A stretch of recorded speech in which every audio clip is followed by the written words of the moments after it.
Hello, Assalamu alaikum. My name is Arif Ali. I study in first year genetics. Today my presentation about is سقراط. تو چلیے start کرتے ہیں. سقراط تقریباً 470 قبل مسیح میں یونان کے ایتھنز شہر میں پیدا ہوئے. ان کے والد کا نام سوفرونیس تھا جو زراعت کے کام میں مصروف تھے. سقراط کی زندگی کا آغاز آسانیوں سے نہیں ہوا. وہ اپنی زندگی کے دوران عوامی لوگوں کے ساتھ مناظرے اور فلسفی بحثوں میں دلچسپی رکھتے تھے. سقراط کی فلسفے میں عقلی گمان اور حقیقت کی تلاش کا زور تھا. ان کا مشہور کہنا تھا کہ میں جانتا ہوں کہ میں کچھ نہیں جانتا، جس کا مطلب یہ تھا کہ حقیقت کو سمجھنے کے لیے ہمیں ہمیشہ سوالات پوچھنے کی طرف بڑھنا چاہیے. سقراط نے علم اور فلسفہ کی تعلیم اور فہم کے لیے عوامی لوگوں کے ساتھ مناظرے کیے اور ان سے معلومات حاصل کی.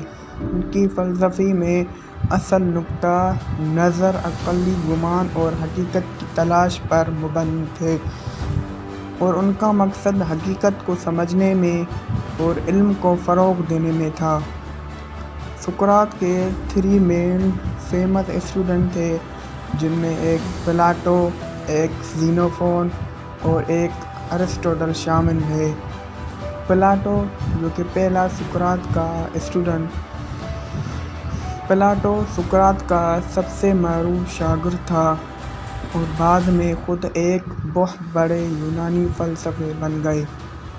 ان کی فلسفی کتب میں سقراطی فلسفے کے نظریات کو بڑی تفصیل سے دکھایا گیا ہے.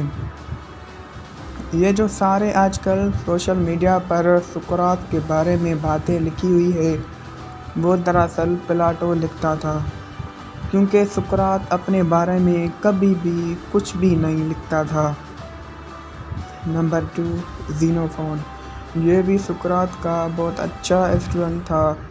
زینوفون بھی سقراط کا ایک معروف شاگرد تھا اور ان کے آثار میں بھی سقراط فلسفے کے موضوعات پر غور کیا گیا ہے. تیسرا آتا ہے ارسطو، جس کو انگلش میں ارسٹوٹل کہتے ہیں اور اردو میں ارسطو بھی کہا جاتا ہے. ارسطو بھی سقراط کا شاگرد تھا اور بعد میں ایک اہم فلسفہ بنے.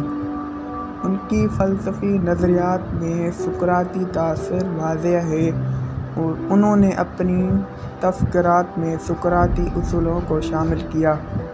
یہ 3 شاگرد سقراط کی زندگی اور فلسفے کے اہم نمائندے تھے، جن کی مدد سے سقراط کی فلسفہ زیادہ دنیا کے سامنے آئی اور ان کی تعلیمات کو آگے بڑھایا گیا.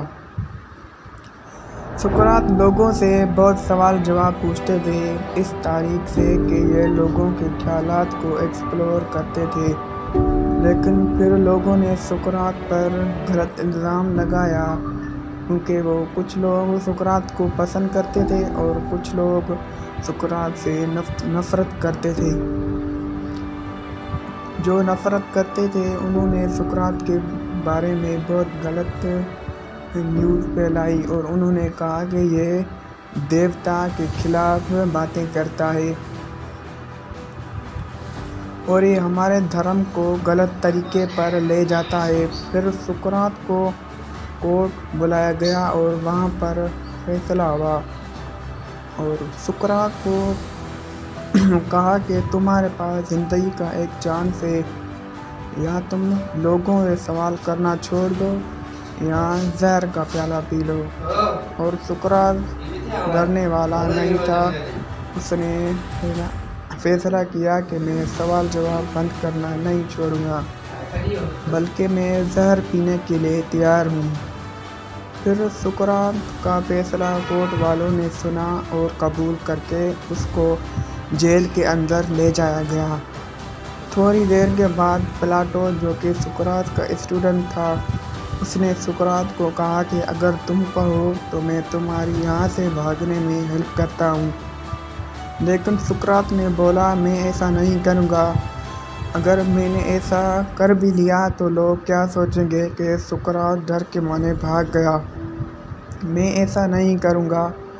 پلاٹو نے سقراط کو بہت سمجھایا اور کہا لوگ کچھ نہیں سوچیں گے، آپ بھاگ جاؤ۔ سقراط اپنی بات پر مکر گیا اور اس نے اپنا فیصلہ کر دیا۔